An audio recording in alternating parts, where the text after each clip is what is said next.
할렐루야, 반갑습니다. 좋은 아침 거룩한 주일 함께 예배드림에 기쁨이 됩니다.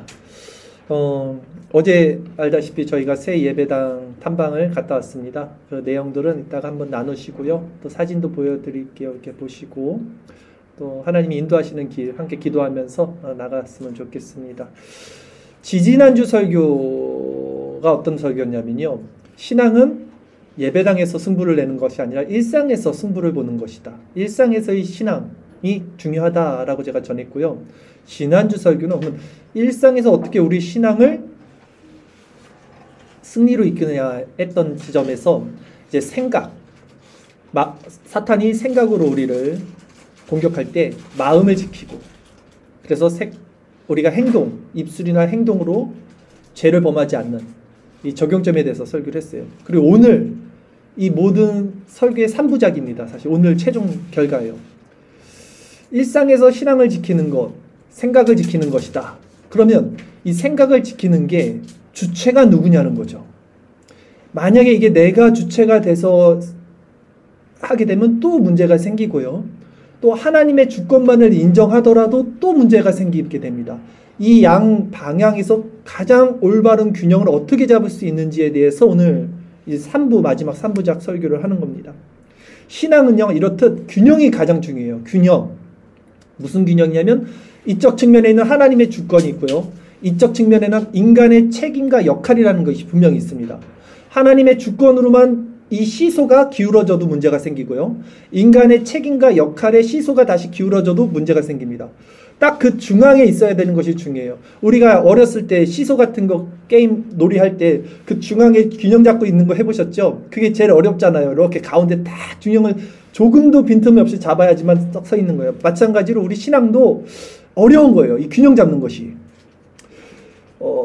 신학이라는 것은 뭐냐면, 하나님에 대한 학문이죠. 거기서 이제 구원론, 특히 구원론은 바로 이 하나님의 주권과 인간의 책임 사이의 균형을 잡는 것이 신학이라는 거예요. 균형을 잡는 것이 특히 이 신학 안에 있는 칭이죠. 구원론에 관한 겁니다. 자, 오늘은 이 부분에 대해서 말씀을 전할 겁니다. 조금 메모를 하셔도 좋을 거고요. 오늘은 좀 전체적으로 신학적인 개념을 설명을 먼저 드릴 겁니다. 그래서 하나님의 주권, 너무 좋죠. 말만 들어도 하나님의 주권. 이게 우리 칼빈주의, 개혁주의잖아요. 근데 하나님의 주권을 우리가 너무 이렇게 기울어졌을 때 생기는 세 가지 신학 사상에 대해서 먼저 말씀을 드릴 거예요. 첫 번째는 영원칭의. 그리고 두 번째는 하이퍼 칼빈주의. 그리고 세 번째는 반율법주의. 이게 다 하나님의 주권을 강조하다 보다가 문제가 생긴 신학 사상입니다. 요 세 가지 사상이 무엇인지를 알아볼 거고요. 그러면 이제 두 번째는 인간의 책임과 역할에 너무 신앙의 무게중심을 두었을 때 일어나는, 야기되는 신학 사상 세 가지를 살펴볼 것입니다. 첫 번째는 공로주의라는 것, 두 번째는 아르미니우스주의, 세 번째는 신율법주의. 이렇게 총 6개죠. 이렇게 나눠서 간단히 개념을 살펴볼 거예요. 집중적으로 들어갈 수는 없으니까. 근데 이 작업을 왜 해야 되냐? 이 6가지 칭의론, 이 구원론이에요. 이 사상을 파악해야지만 지금 내가 가지고 있는 관점, 지금 내가 가지고 있는 신앙의 위치가 어느 지점인지가 파악이 될 거라는 거죠. 그래서 내가 지금 내가 이 6개 중에 어느 챕터에 들어가 있는지를 파악을 하기 위해서 이 신학적 사상을 먼저 제가 개론적으로 설명을 드릴 거고요. 그래서 내 위치가 파악이 되면 이제 우리의 오늘 해야 할 바는 뭡니까? 가장 가운데가 어디 있냐? 가장 하나님의 주권을 훼손시키지 않고 인간의 책임과 역할을 간과하지 않는 그 가장 균형 잡힌 시소의 중앙이 어디 있는지를 점검할 거고요. 그 정답을 찾아낼 것이고, 나아가서는 그 정답을 찾아내는 것도 중요하지만 그 정답대로 살아갈 수 있는 원리와 본질은 어떻게 우리 안에서 일어나는지, 이게 가장 중요한 핵심입니다. 여기까지 오늘 살펴볼 거예요. 이렇게 해서 총 3부작, 일상에서 우리가 신앙을 지키는 법이 완성이 될 것입니다. 오늘 설교 제목은 신앙의 균형을 잡는 방법이라고 제가 정했습니다. 신앙의 균형을 잡는 방법. 자, 본문 보도록 하겠습니다. 누가복음 22장 7절 말씀입니다. 한 절 말씀 제가 읽겠습니다. 유월절 양을 잡을 무교절 날이 이른지라. 오늘 본문은 이렇게 시작하고 있어요. 유월절 양을 잡을 무교절 날이 이른지라. 자, 이 누가는, 저자인 누가는 이 본문 구절을 통해서 무엇을 암시하고 있는 거예요, 지금? 유월절 양을 잡을, 유월절 양이 누굽니까? 바로 예수 그리스도를 암시하고 예표하고 있어요. 그 예수 그리스도의 죽음을 암시하고 있죠. 유월절 양을 잡는다. 잡는다는 게 죽인다는 거예요. 그 무교절이 이른지라. 유월절이란 말, 이 절기 다시 한번 설명을 드리겠습니다. 이스라엘 백성이 애굽에서 종살이를 하다가 해방된 것을 기념하는 절기죠.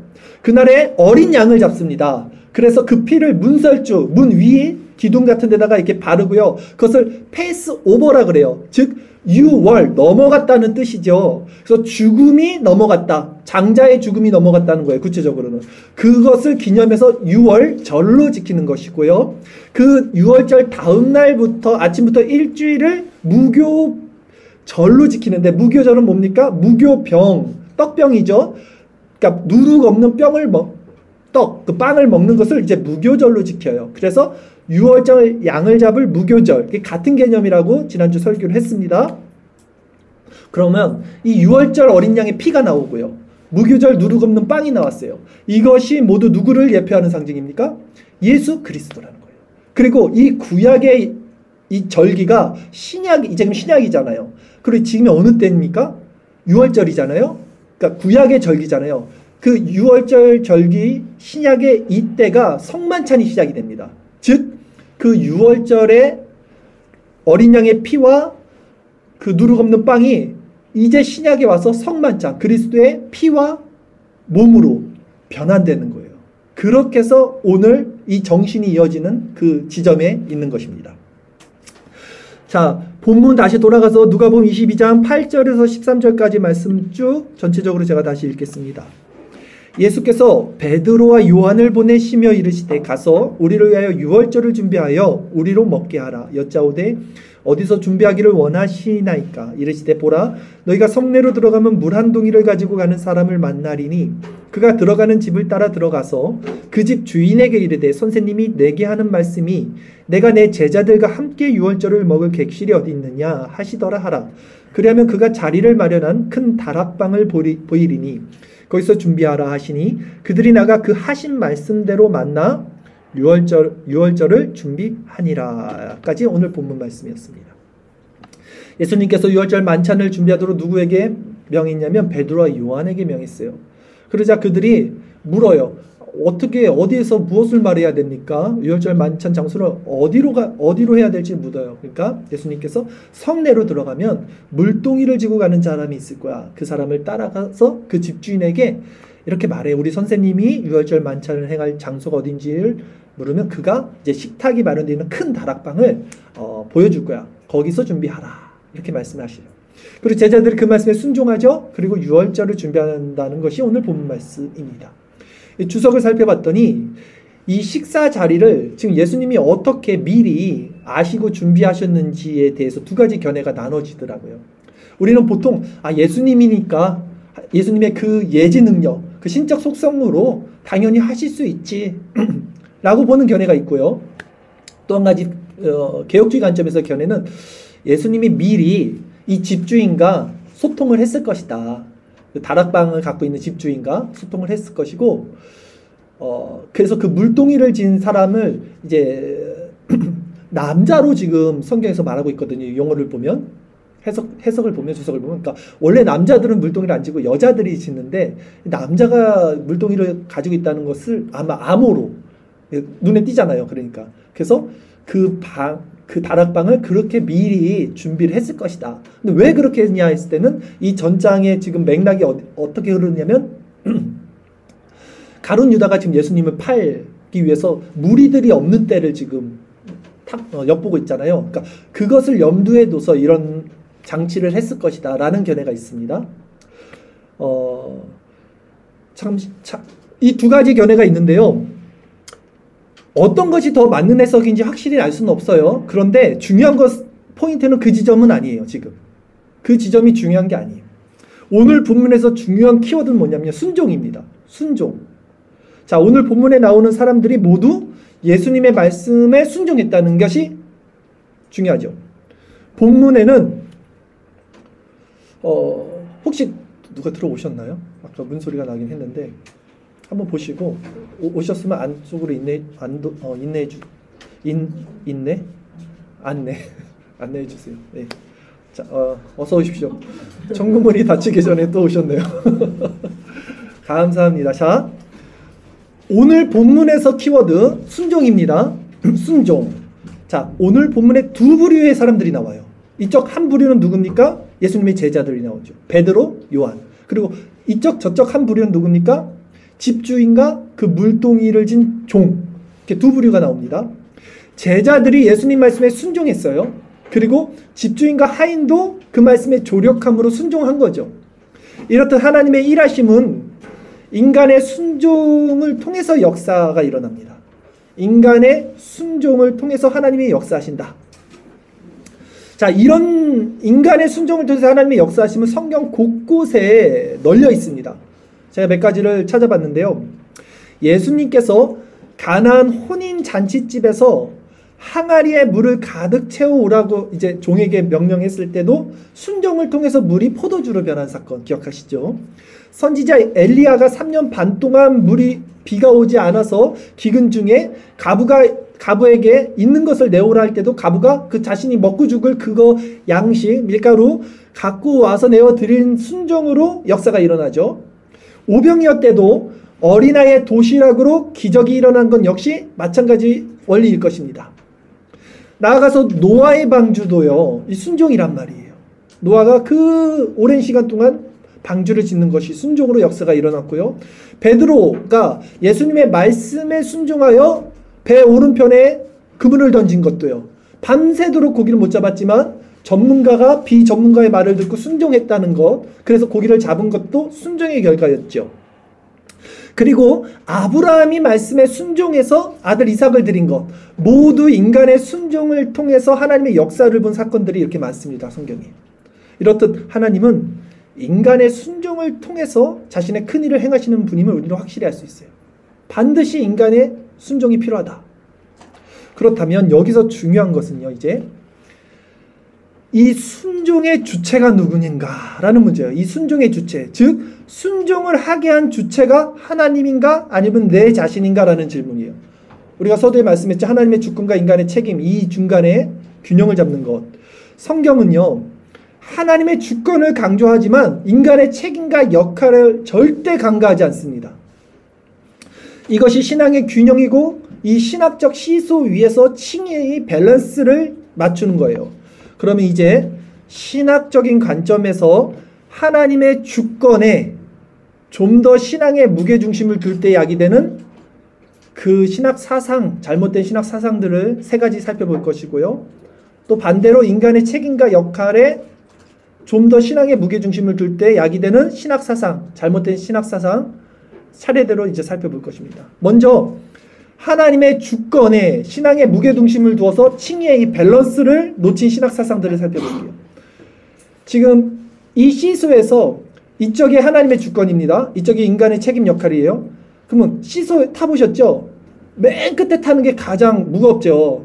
시소가 이게 두 칸씩 돼 있잖아요. 이 맨 끝에 있는 사상, 그러니까 하나님의 주권을 가장 강조한 사상부터 말씀드릴게요. 이게 뭐냐면 영원칭이라는 개념이에요. 영원칭이라는 하나님의 주권을 정말 강조한 거예요. 맨 끝에 있는 거예요. 영원칭의는요 16세기에서 17세기에 일어났어요. 모든 이런 칭의론들은 거의 16, 17, 18세기에 완성이 됩니다. 왜냐하면 그때 가장 논쟁이 큰 거예요. 그리고 이 영원칭의는 하나님께서 이 개념이 뭐냐면 선택한 자들을 시간 안에서, 역사 안에서 믿기 전에, 그러니까 우리가 여기서 태어나서 하나님을 믿기 전에 이미 영원 전부터 의롭다고 선언하는 게 칭의제요. 칭의하셨다는 견해예요. 자, 헷갈릴 수 있어요, 여러분. 맞는 말 아니에요? 우리 영원 전에 하나님께서 우리 택하신 거 아니에요? 맞죠.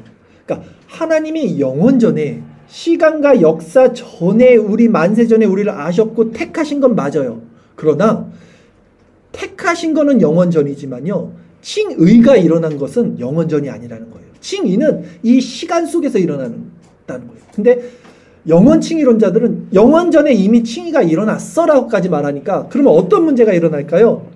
이 영원칭의라는 개념은 하나님의 주권을 강력하게 인정하는 측면에서는 정말 좋은 거예요. 긍정적으로 평가되지만 이 칭의에 있어서 인간의 시간성을 배제하게 되죠.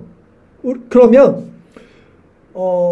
결국 인간의 이 시간, 역사 안에서 일어나는 칭의 개념이 없게 되기 때문에 세상의 삶, 우리의 삶, 이거 역시 이 자체를 무의미하게 만들어버려요. 그리고 성화도 필요 없어요. 우리의 행위는 아무 의미가 없게 되는 거예요. 이미 칭의 자체가 영원전에 일어났다는 개념을 갖고 있으면. 그러나 성경에 나온 인물들, 우리는 성경으로 풀어야 돼요. 성경에 나오는 그 인물들을 쭉 보세요. 아브라함부터. 이 사람들은 다 이 시간과 역사라는 배경 안에서 칭의가 일어나요. 그러니까 이 역사와 사건, 이 시간을 배제하고 초월되어 진행되는 일은 없었어요. 성경 인물들을 보면. 그렇기 때문에 이 영원칭의라는 개념은 이 시소가 하나님의 주권이라는 극으로 이제 기울어진 사상이다. 이 정통개혁주의 관점은 뭐냐? 아까도 말씀드린 대로 선택은 영원전에 일어났지만 칭의는 이 시간 속에서 적용된다 라고 보는 것이 우리 개혁주의 정통파 견해입니다. 이해하셨죠? 자, 그럼 두 번째, 하나님의 주권에 좀 더 신앙 무게 중심을 둔, 그래서 이 밸런스를 놓친 신학사상 두 번째는 뭐가 있냐면, 첫 번째 영원칭의보다는 조금 덜하지만 두 번째 칸, 시소의 두 번째 칸 정도예요. 하이퍼칼빈주의라는 것이 있습니다. 하이퍼칼빈주의는 말 그대로 칼빈주의보다 더 센 거예요. 하이퍼. 이 칼빈주의, 하이퍼칼빈주의도 17세기, 18세기 일어나고요. 지금 말씀드린 이 하나님의 주권을 강조하는 영원칭의나 하이퍼칼빈주의, 반율법주의는 다 어디서 일어나냐면 여러분 영국에서 일어납니다. 왜냐하면 당시 영국이 개혁주의잖아요. 청교도들이잖아요. 그러니까 하나님의 주권을 강력하게 인정하는 사람들이, 그러니까 이쪽이 지금 나쁜 게 아니에요. 이 사상들을 만든 사람들이 개혁주의 신학자들이에요. 나쁜 사람들이 아닌데 너무 강조한 거죠. 너무 아르미니우스주의들이 인간의 공로, 인간의 책임 역할을 강조하다 보니까 그걸 방어한다고 말하다가 너무 이걸 치우친 거예요. 균형을. 자, 어쨌든 이 하이퍼칼빈주의도 17세기, 18세기 영국에서 일어난 사상인데요. 하나님의 주권을 극단적으로 해석했어요. 이 사람들도. 그래서 어떻게까지 나가냐면 복음을 전할 필요도 없다 이제. 그러니까 복음을 전할 필요가 뭐가 있어? 모든 책임이 하나님께 있으니까 인간은 책임이 없어. 이렇게 해석을 해요. 그래서 하이퍼칼빈주의는 전도를 하질 않아요. 하이퍼칼빈주의가 정통칼빈주의와 다른 점이 바로 그거죠. 정통칼빈주의는 전도의 필요성과 책임을 인정합니다. 우리가 행할 바로 여겨요. 그러나 하이퍼칼빈주의는 하나님이 택한 자는 어차피 하나님이 구원으로 인도하실 거니까 전도할 필요가 없다라고 가르쳐요. 그리고 또한 그러다 보니까 회개와 믿음을 요구하는 것도 인간의 의를 세우는 것이라고 주장합니다. 우리는 회개하세요. 믿음을 가지세요. 이렇게 말할 수 있잖아요. 근데 그들은 그렇게 말하는 것조차 인간의 의다. 하나님의 주권인데 왜 우리에게 그런 것을 강요하냐, 인간에게. 여기까지가 나가는 게 하이퍼칼빈주의입니다. 조금 이해하시죠? 그러니까 영원칭의랑 하이퍼칼빈주의는 거의 같은 개념인데 영원칭의는 영원 전에 다 일어났다는 거고 하이퍼칼빈주의는 세상에서 일어나지만 우리 인간의 책임 역할은 다 필요 없다는 거예요. 쉽게 얘기해서. 그리고 세 번째, 그나마 이제 가장 시소의 안쪽에 있는 가장 올바른 신학이죠. 이 하나님의 주권에 조금 신앙의 무게를 두어서 신앙의 밸런스가 살짝 기울었지만 아주 극단적이지는 않지만 살짝 기울은 이 세 번째 사상은 뭐냐면요. 반율법주의입니다. 반율법주의. 그러니까 우리에게 가장 아마 근접해 있는 신앙일 거예요. 우리는 사실 이 반율법주의와 이 인간 측면에 있는 가장 가까운 게 신율법주의거든요. 그러니까 사실 우리는 이 반율법주의와 신율법주의 사이에 다 있을 거예요. 우리 개혁주의자들은. 요 안에서 지금 싸우는 사람들이 많을 겁니다. 어쨌든 반율법주의는 뭐냐면요. 안티노미니즘이라고 그래요. 이것을. 안티노미니즘. 그러니까 율법을 거부한다라는 뜻을 갖고 있습니다. 안티, 거부한다. 율법을 거부한다. 그래서 율법 폐기론자들이라고 불러요. 이 사람들을. 자, 반율법주의자들은 무엇을 얘기하냐? 이신칭의, 즉 믿음으로 의롭게 되고 구원을 받았으니까 율법을 지킬 필요가 없다라는 사상이 반율법주의입니다. 율법을 지킬 필요가 없다. 맞죠? 이게 맞아. 이게 개혁주의자들이 만든 거라니까요. 다. 틀린 말이 아니에요. 맞아요. 우리는 율법으로 구원받는 자들이 아니고 행위로 구원받는 자들이 아닙니다. 그러니까 율법을 거부한다. 얼핏 맞아요. 구원은 전적인 하나님의 주권으로 받는 은혜잖아요. 그러나 그들의 문제는 뭐냐면 율법에 도덕적 명령까지 필요 없다고 하는 주장이에요. 율법이 말하는 도덕적 명령이 있습니다. 그것까지도 지킬 필요가 없다. 우리가 오늘 십계명을 읽었던 것도 그것을 우리는 도덕적 의무로 지킨단 말이죠. 근데 그것까지도 반대하는 거예요. 그럼 결국 이렇게 되면 이제 어떻게 되냐? 반율법주의자들도 하나님께서 용서하셔. 우리가 모든 죄를 져도 행위로 구원받는 것이 아닌 것처럼 우리의 죄도 하나님이 믿음으로 은혜로 용서하시니까 마음대로 살아도 된다는 신학적 오류로 빠지게 됩니다. 반율법주의자들. 또한 이런 반율법주의의 문제점 역시 성화에 대한 약화를 가져오죠. 성화. 인간이 행할 필요가 없어. 모든 것 하나님의 은혜와 주권이니까. 그래서 성화에 대한 약화가 될 수밖에 없는 논리적 구조를 가졌다는 것이 문제입니다. 자, 이렇게 우리가 지금 영원칭의, 하이퍼 칼빈주의, 반율법주의, 이게 사실 하나님의 주권을 강조하는 개혁주의 진영에서 나온 거라 그랬어요. 그러니까 아주 나쁜 사상이 아니에요. 이거는 사실 하나님의 주권을 지키려다가 나온 사상이라는 거예요. 다만 균형을 지나치게 하나님의 주권을 치우쳐서 문제가 발생한 케이스라고 할 수 있습니다. 그런데 지금부터 우리가 살펴볼 인간의 책임과 역할에 신앙의 무게를 둔 사상들은요, 훨씬 더 위험하고 이제 나쁜 사상입니다. 반대쪽 측면에 있는 세 가지 신학 사상을 이제 살펴볼게요. 맨 극으로 가는 것부터 살펴볼게요. 첫째, 인간의 책임과 역할을 가장 크게 신앙 무게 중심을 둔 사상은 아까 뭐가 있었습니까? 공로주의예요. 공로주의. 공로주의는 쉽게 말해서 내가 쌓은 공로, 선한 행위, 이 착한 행위로 의를 획득해서 구원받는다는 사상입니다. 즉 구원은 은혜 플러스 내 공로라고 주장하는 거예요. 이게 공로주의예요. 역사적 맥락에서는 누가 있었습니까? 로만 카톨릭이 공로주의인 거예요. 그렇다면 이 공로주의와 율법주의의 상관관계는 어떻게 될까요? 한 번 더 생각해 볼까요? 공로주의는 뭐라 그랬습니까? 내 선행을 은혜에 더해서 구원받는 것이에요. 그리고 율법주의는 뭐예요? 우리가 알다시피 율법을 지킴으로써 구원받는 것이죠. 그러니까 이 공로주의와 율법주의 상관법은 뭐냐면 어떻게 되냐면 율법주의적 태도, 내가 율법을 지켰다. 이게 율법주의예요. 그래서 의롭게 됐다. 그러니까 이것이 내 공로가 되는 거예요. 이렇게 상관관계가 이어집니다. 둘 다 결국 문제점은 뭡니까? 하나님의 은혜를 훼손시켜요. 계속. 하나님의 주권을 훼손시켜요. 자, 두 번째, 인간의 책임과 역할에 좀 더 신앙의 무게를 두는 사상에는 뭐가 있냐면 아르미니우스주의가 있습니다. 이 사상은 다 여러분 아마 들어보셨을 거예요. 알미니안주의라고도 합니다. 아르미니우스. 자, 이들은 학론파라고 불리는 자들로 개혁주의 툴릿교리를 반대하는 사상이라고 보면 돼요. 즉 인간의 전적인 타락이 아니라 이들은 부분적 타락을 말하고요. 하나님의 무조건적인 선택이 아니라 조건 선택을 말하고요. 제한 속죄가 아닌 보편 속죄를 말하고요. 불강력적인 은혜가 아닌 강력적인 은혜. 성도의 견인이 아닌 성도의 구원 여부의 탈락의 가능성을 말하는 것. 이것이 이제 인간의 책임과 역할에 무게 중심을 두고 있는 아르미니우스주의, 인본주의 사상이고요. 아마 거의 대부분 많은 복음주의권 사람들이 이제 아르미니우스주의에 있습니다. 그러니까 그렇게 본인들이 말하든 말하지 않든 삶의 행태들은 아르미니우스주의에 아마 있을 거예요, 다들. 마지막으로 인간의 책임과 역할에 좀 더 신앙 무게중심을 둔 그나마 가장 가운데 있는 이제 마지막 사상은 뭐냐면 신율법주의가 있어요. 사실 이 사상이 가장 애매합니다. 신율법주의. 이거는 정의 내리기도 쉽지 않아요. 제가 NDB 때 이 구원론 칭의론을 한 학기 동안 배운 적이 있었는데 그때 발제가 있었어요. 학생들마다 발제를 시켰는데 제가 맡은 챕터가 이 신율법주의였어요. 그러니까 제가 신율법주의에 대해서는 발제를 해야 되기 때문에 정확히 알고 있어요. 그거를 공부를 했죠. 근데 신율법주의를 정확히 아는 사람들이 많지 않아요. 왜? 어려워요. 이 신율법주의 개념 자체가 어려워요.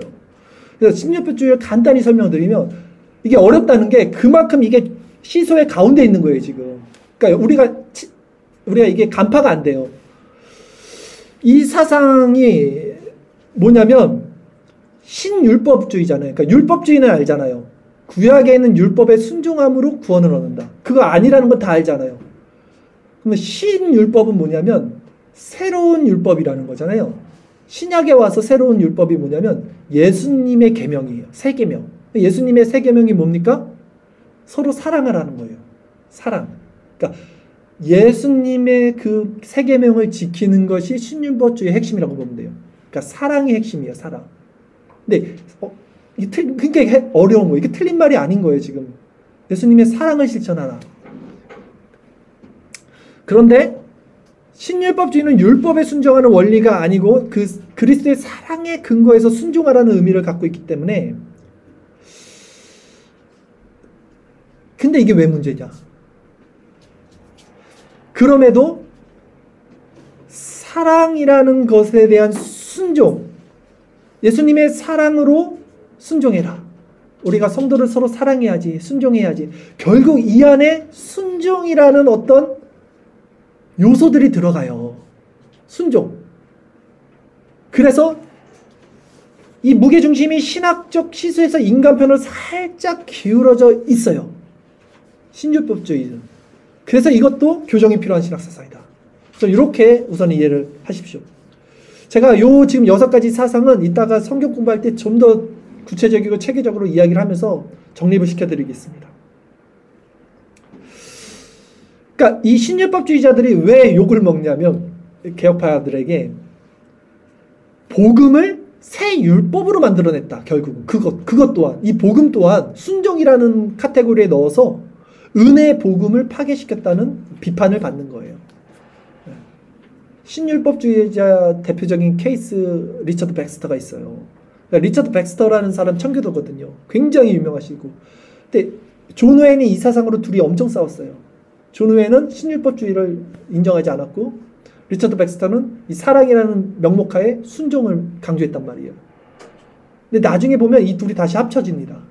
근데 이 합쳐지는 게 교리적으로 합쳐지는 건 아니고요. 정치적으로 합쳐져요. 왜냐하면 그 당시에 이들이 서로 싸우면 안 되는 상황이었어요. 저 밖에 있는 아르미니우스주의들, 학론파들 뭐 이런 사람들과 싸워야 되니까. 저도 지금 이런 것들을 나누는 것이 야 우리가 신율법주의자는 타파해야 돼. 이 얘기를 하는 게 아니에요. 제가 아까 말씀드린 게 이 카테고리가 굉장히 좁고 또 특히 하나님의 주권을 강조하는 사람들, 영원칭의, 아브라함 카이퍼도 영원칭의의 그 개념이 있었단 말이에요. 또 우리가 아는 토마스 굿인 아시죠? 우리가 토요일마다 배우는 굿인도 영원칭의의 개념을 갖고 있었단 말이에요. 그러니까 이 하나님의 주권을 강조하는 측에 있는 사람들은 그러니까 이게 잘못된 신앙이야, 타파야 이 얘기를 하는 게 아니라 최소 하나님의 주권을 강조하는 사람들은 우리 편이에요. 이들과 싸워서는 안 돼요. 싸워야 할 대상이 얼마나 많아요. 지금 자유주의도 있죠. 세상 가운데. 그러니까 그러나 우리가 지금 이걸 왜 공부하냐? 지금 내 상태는 어디 있는지를 보고 그럼으로써 내가 어떻게 더 바르게 균형을 잡아야 하는지를 배우려고 지금 이 신학사상을 배우는 거지 이것이 맞고 이것이 틀리다 이걸 나누려고 하는 게 아니에요. 제가 지금. 자, 이렇게 이해를 하셔야 됩니다. 자, 이렇듯 지금까지 우리는 신앙에 있어서 하나님의 주권 그리고 인간의 책임 이 둘 사이에 있는 신학적 체계들을 전체적으로 살펴봤습니다. 먼저 하나님의 주권을 강조한 사상에는 뭐가 있었습니까? 끝에는 영원칭의, 두 번째는 하이퍼칼빈주의, 세 번째는 반율법주의가 있었고요. 반대로 인간의 책임과 역할을 강조하는 저 끝엔 누가 있었습니까? 로마 카톨릭, 공로주의, 중간에는 아르미니우스, 알미니암주의, 세 번째는 가장 가까운 데는 신율법주의까지 있었어요. 그렇다면 이 모든 구원론이에요. 이게 지금 구원론. 이 틀 위에서 또 우리가 신앙의 순종이라는 이 시소 위에서 지금 나의 신앙은 어느 진영에, 그러니까 큰 진영, 하나님의 주권이냐 인간의 책임이냐, 이 진영이 어느 쪽에 있고 또 그 중에서도 어떤 사상에 가장 가까운지를 한번 점검해 보세요. 간략하게 제가 말씀드렸죠. 이 시소를 보면 끝에 앉으면 가장 무거운 것처럼 끝에 있는 것이 가장 강한 겁니다. 그러니까 적어도 저는 지금 이 안에 있는 분들은 공로주의자들은 아닐 거라는 건 확신이 있어요. 저 인간의 책임과 의무와 그것을 강조하는 저 끝에, 맨 끝에 있는 공로주의자들, 은혜 플러스 내 선행, 이건 아니라는 확신이 있어요. 그리고 우리의 삶은 어떨지 몰라도 신학적으로는 또한 적어도 아르미니우스주의는 아닐 거예요. 우리는 아르미니아만 무조건 나빠, 안 돼, 이런 개념이 있기 때문에 삶은 어떨지 몰라도 우리가 지식적으로는, 신학적으로는 아르미니우스주의들도 여기는 없을 겁니다. 그러기에 아마도 대부분 지금 남아있는 게 이제 뭐가 있어요? 인간 쪽에서는 신율법주의가 남아있을 거고요. 또 이 하나님의 주권을 강조하는 우리 편에서는 가장 가까운 반율법주의. 이 신율법주의와 반율법주의 사이에 왔다 갔다 하는 모습들이 다 있을 거예요. 대부분이 이제. 이게 우리 신앙의 모습일 거란 말이죠. 모르죠. 뭐 어쩌면 하나님의 주권을 정말 강력하게 인정하는 사람들은 하이퍼 칼빈주의나 영혼칭의까지 갈 수도 있어요. 그렇다면 이제 교정이 필요하고 우리의 신앙의 정체성이 어느 쪽에 있는지 이 갭들을 줄이는 게 필요해요. 그래서 시소의 중앙에 딱 우리가 자리 잡고 있는 것이 필요한 겁니다. 그리고 이게 아까도 말씀드렸듯이 사실 가장 어려워요. 시소 게임 해보면 가운데 딱 서 있는 게 어려운 거예요. 그렇다면 여러분들은 어떠세요? 어느 쪽에 있는 것 같아요? 하나님의 주권, 크게는, 아니면 인간의 책임과 역할. 먼저 이걸 생각해 보시고요. 그 안에서도 나는 지금 하이퍼인가, 아니면 반율법주의 쪽인가, 나는 이쪽 인간의 편에서 신율법인가, 아니면 아르미니스트인가, 이거 한번 생각해 보십시오. 자, 그렇다면 우리는 하나님의 주권과 인간의 책임이라는 이 신앙의 실수에서 이제 어떻게 올바른 균형을 잡고 서 있어야 하는가, 이 난제입니다. 이거는 신학적 난제. 이걸 하기 위해서는 먼저 하나님께 순종하는 힘이 어디서 나오는지를 봐야 돼요. 오늘 키워드는 순종이라고 그랬죠. 내가 하나님께 순종을 한단 말이에요. 말씀에. 이 순종을 하는 원리와 본질과 내 이 마음의 힘이 어디서 나오는지를 보면 돼요. 사람은요, 관계를 맺을 때 상대편에게 마음을 엽니다. 관계가 될 때 마음을 열어요. 그렇죠, 여러분? 그러니까 관계가 되면 그 사람이 하는 말이나 행동들이 대부분 이해가 돼요. 이해가 안 돼도 이해가 돼요. 어떨 때는 왜 저러지? 라고 이해가 안 가겠죠, 당연히. 그런데 그 사람이 원래 그런 사람이 아니야 라는 걸 알면, 관계가 되면 그냥 믿고 따라줄 때가 있잖아요, 사람도. 우리와 하나님의 관계도 그래요. 그러니까 우리가 하나님을 대하는 것도 똑같아요. 우리가 하나님께 자원하는 심령으로 기쁘게 순종할 때는 언제냐면 그분과 이런 인격적인 관계가 형성될 때이겠죠. 때로는 우리 편에서 이해가 가지 않아요, 하나님의 말씀이. 그래도 이렇게 관계가 형성이 되면 신뢰하게 됩니다. 하나님의 말씀을. 아, 하나님은 선하실 거야, 하나님은 옳으셔, 나는 하나님을 따르는 게 맞아. 그래서 따르게 되는 거죠. 본문의 제자들도 그런 모습이에요. 그러니까 상황은 굉장히 생뚱맞아요. 지금 갑자기 가서 물동이 든 사람을 쫓아가라고 그러고, 거기 가서 대뜸 그냥 여기 우리 선생님이 머물 그 6월절 자리를 마련해라는 게, 이게 상식적으로는 이해가 안 되지만 이들은 관계가 있었어요, 예수님과. 아, 우리 선생님이 괜히 그러실 분이 아니고 우리가 순종하면 분명히 좋게 해주실 것이라는 관계가 있었기 때문에, 그 믿음이 있었기 때문에 행한 거예요. 자, 이렇듯 우리가 그리스도 안에 있을 때, 그럼 우리는 그분의 관계 가운데서 자연스럽게 이제 문제 해결해요. 순종의 열매를 맺게 된다는 거예요. 그러면 이 순종의 1차 원인은 하나님이 되시고요, 2차 원인은 우리 자신이 돼요.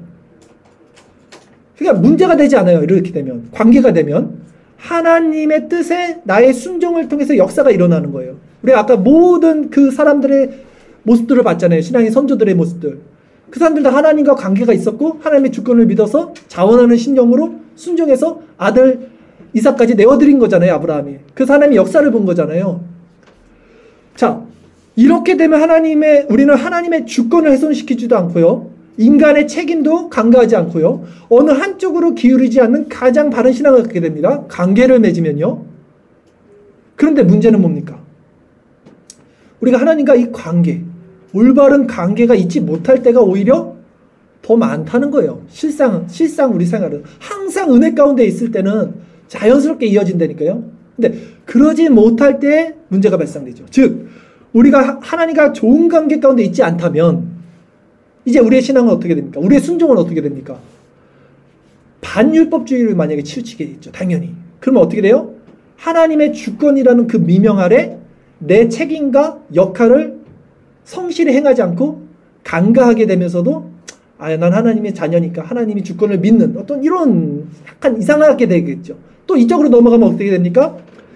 하나님의 관계가 있지 않으면서도 내가 하나님의 말씀에 순종해야지. 내가 사랑하라니까 사랑해야지.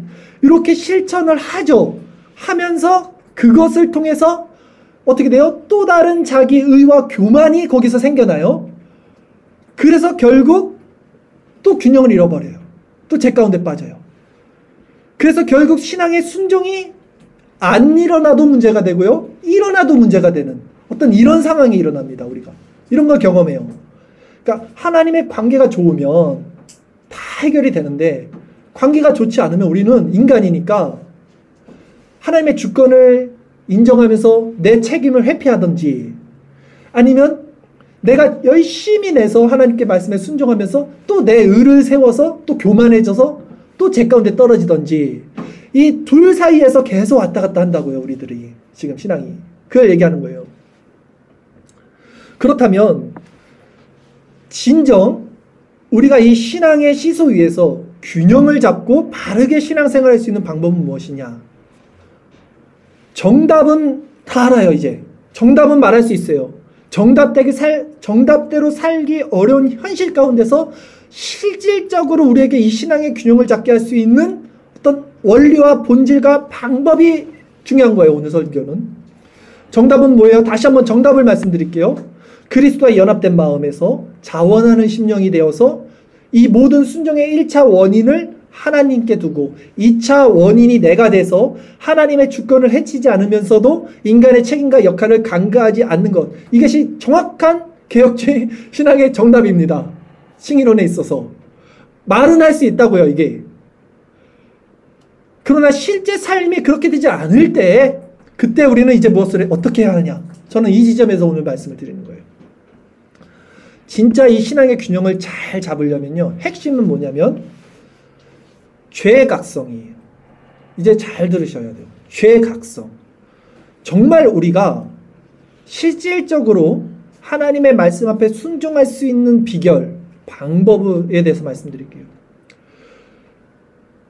우리가 말씀 앞에 순종하면서 어느 한 곳으로 지금 이렇게 치우치지 않고 균형을 잡는 방법은요. 말씀에 불순종할 때 오는 죄의 고통이 순종할 때 고통보다 크게 되면 순종합니다. 이해 가셔요? 다시 한번 말씀드릴게요. 말씀에 불순종할 때 오는 죄의 고통이 순종할 때 오는 고통보다 더 크면 순종합니다. 제가 다시 해석해 드릴게요. 그러니까 하나님의 뜻대로 살지 않을 때 오는 고통이 있어요. 양심의 가책이 있고요. 성도가 죄의 지배를 받을 때 오는 비참함이 있어요. 분명히. 그러니까 말씀에 순종하지 않을 때 오는 고통이 있습니다. 그 고통이, 그 죄의 고통이요. 순종할 때 오는 고통이 있어요. 여러분. 그쵸? 정말 하기 싫은데 말씀은 하라고 하니까 신율법주의로 해야지. 어쨌든 해야지. 이것도 고통이란 말이에요. 근데 이 죄의 고통이 순종할 때의 고통보다 크면 우리는 말씀에 순종하게 돼요. 이해가십니까? 그러니까 핵심이 뭐냐? 죄각성이에요. 죄각성. 우리가 죄의 크기를 얼마만큼 크게 느끼고 있는가가 핵심이에요. 순종의 핵심이에요. 그래서 성경이 가난한 자들, 애통하는 자들, 상한 심령, 겸비된 자들이 복이 있고 천국이 그들의 것이라고 말하는 거예요. 이들의 특징이 뭡니까?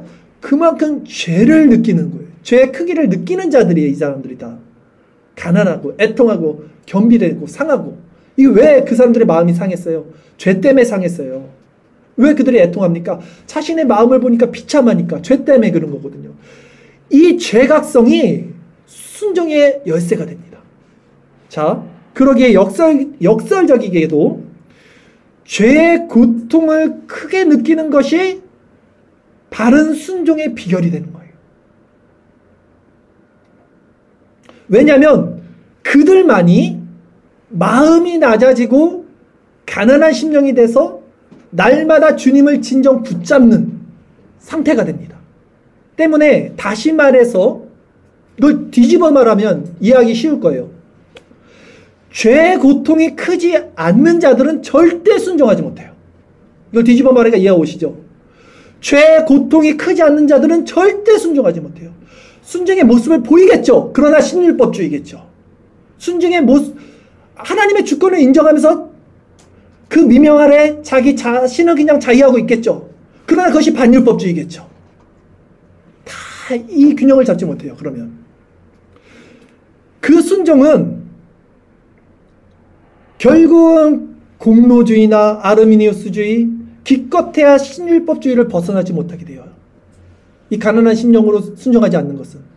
그러게 그들은 또다시 그 순종이라는 미명 아래 감춰진 자기 의와 교만으로 인해서요, 머지않아 또 넘어지게 됩니다. 순종을 하는 모습들이 있지만 머지않아 또 넘어지게 돼요. 여러분. 또 비참하게 돼요. 아니면 말했습니다. 하나님의 주권을 인정한다고 영원칭의, 하이퍼칼빈주의, 반율법주의라는 그 미명 아래, 그 아름다운 이름, 하나님의 주권, 그 아래 자신이 해야 할 책임과 역할, 의무를 간과하면서도 스스로 아니하는 연약한 믿음 가운데 언제까지 벗어나지 못하는 상태에 머물게 돼요. 둘 중 하나예요. 그들의 문제는 사실 무엇인지 압니까? 이 모든 사람들의 문제는 사실 죄를 우습게 보는 거예요. 죄를 우습게 보는 게 뭔지 아세요? 이게 교만이에요. 죄를 우습게 본다는 것은 실상 뭔지 아세요? 하나님을 우습게 본다는 거예요. 이게 매치가 안 되시죠? 근데 죄를 우습게 본다는 것은 맞잖아요. 하나님을 우습게 보는 거예요. 죄가 얼마나 무섭고 끔찍한지를 보지 못하는 것은 그만큼 내가 교만하다는 거예요. 근데 이들은 몰라요. 그걸 보지 못하는 거예요. 그러니까 자신의 행위, 아니면 하나님의 주권, 모든 걸 행해 나가면서도 맨날 균형을 못 잡고 쓰러지게 되는 거예요. 원리가. 그래서 그들은 절대 겸비된 심령으로 내려갈 수는 없어요. 그래서 순종을 해도 문제, 순종을 안 해도 문제가 되는 거예요. 순종을 통해서 오히려 더 교만한 자리로 빠지거나, 순종하지 않게 됨으로써 오히려 더 방종하는 삶을 살거나, 이렇게 되죠. 여러분, 어제의 은혜가 오늘의 나를 살리지 못한다. 제가 요즘 계속 말씀을 드려요. 오늘의 은혜는 반드시 오늘의 만나를 통해서 하나님께 얻어야 된다. 말씀을 드려요. 이것이 뭐냐면, 이것이 낮아진 마음에 있는 사람들의 마음 상태예요. 겸손한 마음으로 사는 원리예요. 이것이. 이 마음만이 우리를 살리는 힘이 됩니다. 이 비밀은 굉장히 단순하지만 강력합니다.